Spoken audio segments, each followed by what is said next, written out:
The screens are already bleeding red when Scott Besson steps into the Treasury secure auction room. No cameras, no press, just silence and a wall of numbers that refuse to move.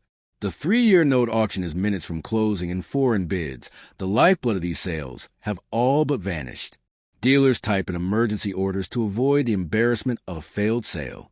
Outside, another headline hits. China's 10-year government bond yield has fallen to just 1.7%, the lowest in its modern history. It's not a footnote.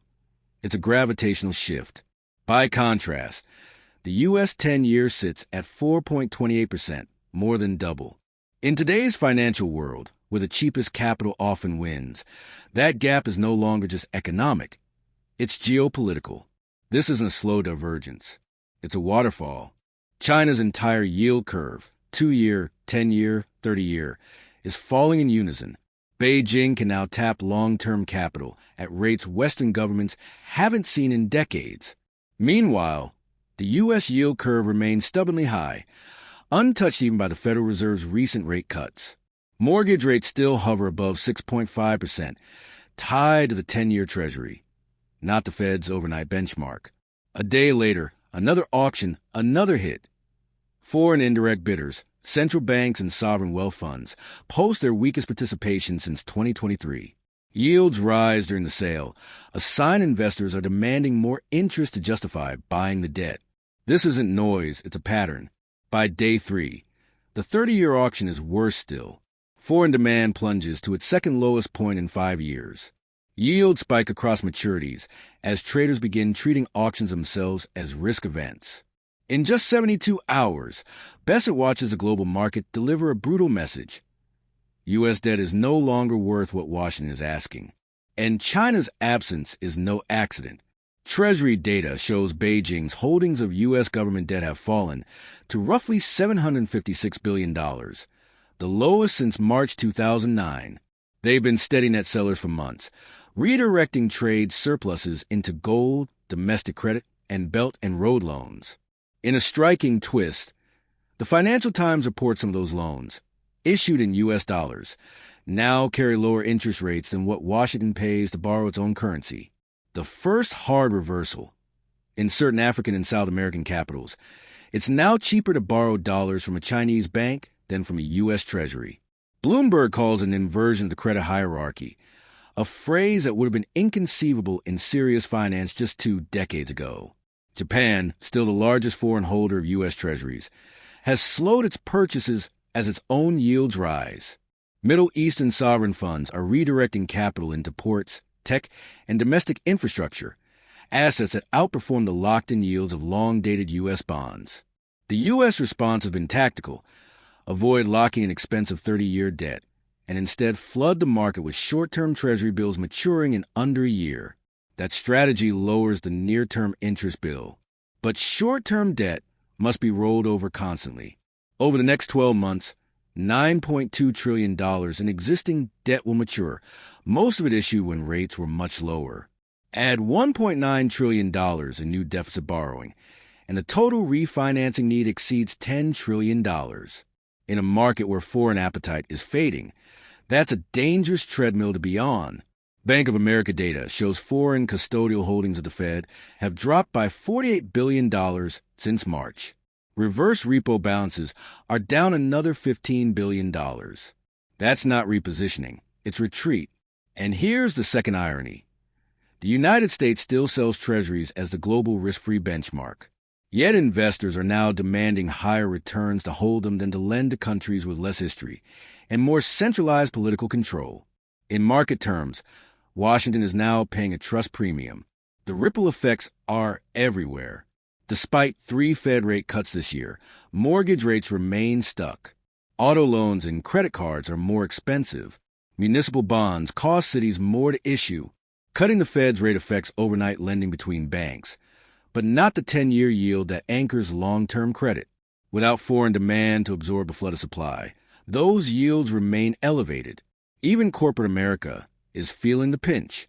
Refinitiv data shows U.S. investment-grade bond yields are nearly double those of comparable Chinese state-linked issuers. That undermines American companies' ability to invest at competitive cost, and over time, shifts where global growth capital flows. Forget acronyms and basis points. Ask this: how does the country that built the global financial highway end up paying a toll just to drive on it? These auctions aren't just sales, they're referendums on trust. And this summer, too many no votes came in. That erosion of confidence isn't only about deficits, it's about dysfunction. The August auctions took place under the shadow of yet another budget showdown. Foreign investors don't need to read the fine print. They price in the spectacle itself. Meanwhile, China's inflation remains flat or negative, and its trade surplus continues to widen. The People's Bank of China still has room to cut rates, and in real inflation-adjusted terms, Chinese bonds now yield more than U.S. Treasuries. Currency stability adds to their appeal. The yuan has held steady in 2025, supported by surpluses and capital controls that limit volatility.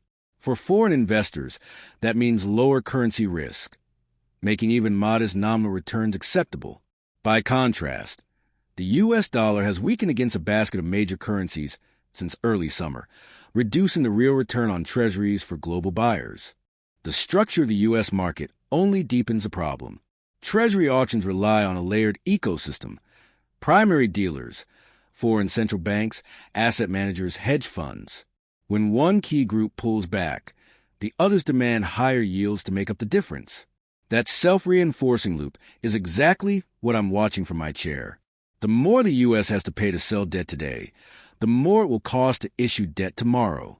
China's capital strategy highlights the longer-term challenge. Instead of recycling its export surpluses into treasuries, as it did for decades, Beijing now channels those dollars into overseas infrastructure, commodity-backed deals, and direct equity stakes. These investments often use U.S. dollars, but they bypass U.S. debt entirely. That marks a structural shift in the flow of global capital. No more automatic reinvestment of trade surpluses into American bonds. The Belt and Road loans show how cheap capital translates into global influence. With average interest rates between 2% and 4.2%, many of those loans undercut Washington's own borrowing costs. That interest rate gap allows China to expand its presence across ports, rail, and energy corridors without firing a shot. Meanwhile, the U.S. is spending more just to cover its existing obligations. By year's end, interest payments on the national debt are projected to exceed defense spending, a first in modern history. That doesn't mean default is looming, but it drastically reduces Washington's flexibility in the face of future crises.